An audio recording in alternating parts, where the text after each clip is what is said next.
नमस्कार, मैं चांदनी और आप देख रहे हैं अपना अररिया न्यूज़।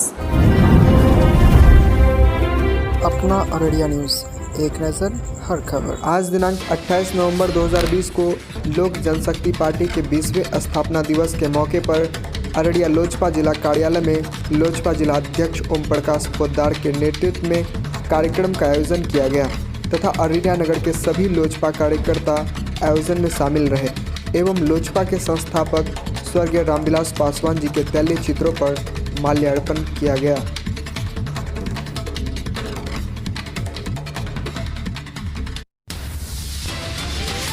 मैं अनुराग श्री और आप देख रहे हैं अपना अररिया न्यूज़।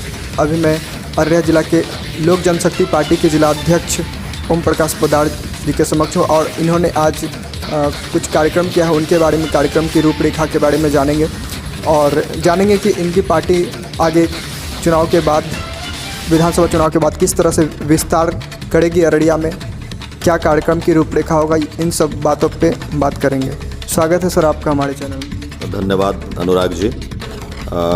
बेसिकली आज हमारा जो कार्यक्रम है, सबसे पहले हम अपने लोक जनशक्ति पार्टी की ओर से आपको भी धन्यवाद और बधाई दोनों एक साथ देना चाहते हैं, इसलिए कि आज हमारी पार्टी जवान हुई है। 20 वर्ष एक युवा का रूप होता है, तो आज जो है हम सब युवा एकत्रित हुए हैं यहाँ। आज हम अपने पार्टी का स्थापना दिवस मना रहे हैं। माननीय राष्ट्रीय अध्यक्ष के दिशा निर्देश के अनुसार कि कोरोना काल में दूरी का ध्यान रखते हुए, कोरोना संकट से बचाव का ध्यान रखते हुए हम लोगों को यह कार्यक्रम करना था। तो आज हम लोग अपने जो लोजपा के संस्थापक हैं, हम सबों के आदरणीय गार्जियन, हम सबों के रोल मॉडल माननीय रामविलास पासवान जी के चित्र पर हमने पुष्पमाला अर्पित किया है, दीप प्रज्वलित किया है और उनके विचारों को हमने अपने कार्यकर्ताओं के बीच में रखा है। आज उनके जैसे नेता की आवश्यकता है और उनके दिशा निर्देश पर ही हम सब लोजपा के कार्यकर्ता चलते हैं और चलते रहेंगे, ताकि शोषित, पीड़ित, वंचित का जो है उत्थान हो सके, उनके लिए हम लोग काम कर सकें, गरीबों के लिए काम कर सकें। और जहाँ तक पार्टी के विस्तार की बात आप कह रहे हैं, तो अररिया में हमारा लोक जनशक्ति पार्टी बूथ स्तर से लेकर के और ज़िला संगठन तक बहुत ही मजबूत स्थिति में है। हम जान रहे हैं कि आपका निशाना कहाँ है। मैं उस संदर्भ में भी बताना चाहता हूं कि चुनाव जो है वो हार जीत होते रहता है, उसकी समीक्षा की आवश्यकता है। तो हम लोग भी समीक्षा करेंगे। ऐसे हम लोगों का जो उद्देश्य था, जो हमारा मकसद था, उस मकसद में हम लोग कामयाब रहे हैं। एक सीट खोकर हमने 33 सीट का नुकसान पहुंचाया है जदयू को। हमारा पहला प्राथमिकता यही था कि हमको ऐसा मुख्यमंत्री नहीं चाहिए था जो कि सिर्फ योजना को कागज़ कलम पर लिखते हैं, धरातल पर नहीं उतारते हैं। दूसरी बात, अररिया के संदर्भ में हम यह कहना चाहेंगे कि कोई भी आदमी अगर यह सोचते हैं यहाँ पर कि मैं राजा हूँ, बाकी लोग प्रजा है, मैं जो सोचता हूँ, मैं जो बोलता हूँ, मैं जो कहता हूँ, मैं जो लोगों से अपेक्षा रखता हूँ, मैं जो सुनना चाहता हूँ वही सच है, बाकी सब गलत है, तो ऐसे लोगों के लिए मेरी एक सलाह है कि आप गलतफहमी में हैं, इस गलतफहमी को आप दूर करें। क्योंकि पार्टी जो है वो ज़मीन के स्तर के कार्यकर्ताओं के इच्छा को समझ के, उनके दर्द को समझ के ही आप बड़े कार्यकर्ता हो सकते हैं। चुनाव तो एक बहाना होता है, बाकी पार्टी के कार्यकर्ताओं का, पार्टी का उद्देश्य यह होता है कि हम ज़्यादा से ज़्यादा लोगों की सेवा कर सकें। यहाँ कुछ लोग जो है अभी से 2024 में लोकसभा उम्मीदवार होने की भी बात करते हैं, तो बड़ा आश्चर्य होता है। और आप यह भी कहते हैं कि मैं बहुत बड़ा संगठन करता हूँ, मैं बहुत बड़ा पार्टी का कार्यकर्ता रह चुका हूँ। तो बड़ा दुर्भाग्य है यह कि आपके राष्ट्रीय अध्यक्ष ने अभी तक यह तय नहीं किया है कि हमारा गठबंधन किसके साथ होगा, हमारी रणनीति क्या होगी।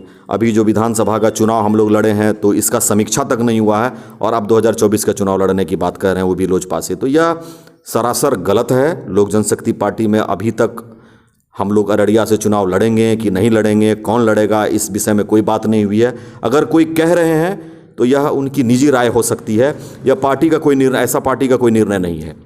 दूसरी बात कि चुनाव में मेहनत के साथ साथ आपको ईमानदार छवि को दिखाने की आवश्यकता होती है, और अगर आप ईमानदार हैं तभी आप अपने ईमानदार छवि को दिखा सकते हैं।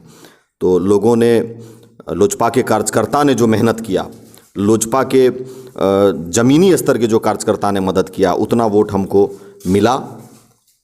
अब उम्मीदवार को समीक्षा करने की आवश्यकता है, उनको देखने की आवश्यकता है कि उनमें क्या कमी है। हमारी पार्टी मजबूती से चुनाव लड़ी है, लोजपा के कार्यकर्ता एक एक कार्यकर्ता मजबूती के साथ चुनाव लड़े हैं। दूसरा कि आज के कार्यक्रम का समापन हम लोग राष्ट्रीय गान के साथ करेंगे। यह एक हमारे यहाँ निर्णय लिया गया है, राष्ट्रीय अध्यक्ष का आदेश है कि हम अपने 51 साल के जो अपने नेता की उपलब्धि है उनकी चर्चा करें। तो आप सब जानते हैं, बताने की ज़रूरत नहीं है। रामविलास पासवान जी के बारे में कहना मतलब सूरज को दिया दिखाना है। हमेशा जिस भी मंत्रालय को उन्होंने संभाला है तो उसमें यूनिक ही उन्होंने किया है, और ख़ास करके बिहार के लिए तो बहुत ज़्यादा उन्होंने दिया। अभी उनकी मृत्यु जो हुई है यह भी गरीब के हित के लिए ही, आप कहें तो उनके हित में सोचते सोचते ही हुआ है। उनको मेडिकल चेकअप की ज़रूरत थी, लेकिन वह जो घरों तक अनाज पहुंचाना था कोरोना काल में, तो अपना मेडिकल चेकअप नहीं करवा, हेल्थ चेकअप नहीं करवा पा रहे थे, जिस वजह से वो बीमार पड़े और हमने उनको खोया। बहुत दुख है, लेकिन यह एक मिसाल है इस देश के लिए। तो अनुराग जी, आपको धन्यवाद देते हुए हम आज के कार्यक्रम के लिए, आप जो यहाँ आए हैं उसके लिए भी आपको धन्यवाद देते हैं। और हम यह उम्मीद करते हैं और भरोसा भी दिलाते हैं कि लोजपा अररिया में बहुत ही मजबूत संगठन के रूप में है। हम अररिया में किसी भी चुनाव को जीतने में सक्षम हैं। बाकी लोगों को समीक्षा करने की आवश्यकता है। धन्यवाद। अभी आप सुन रहे थे लोक जनशक्ति पार्टी के अररिया जिला अध्यक्ष ओम प्रकाश पोद्दार। अपना अररिया न्यूज़ को like, comment, share and subscribe करना ना भूलें। शुक्रिया।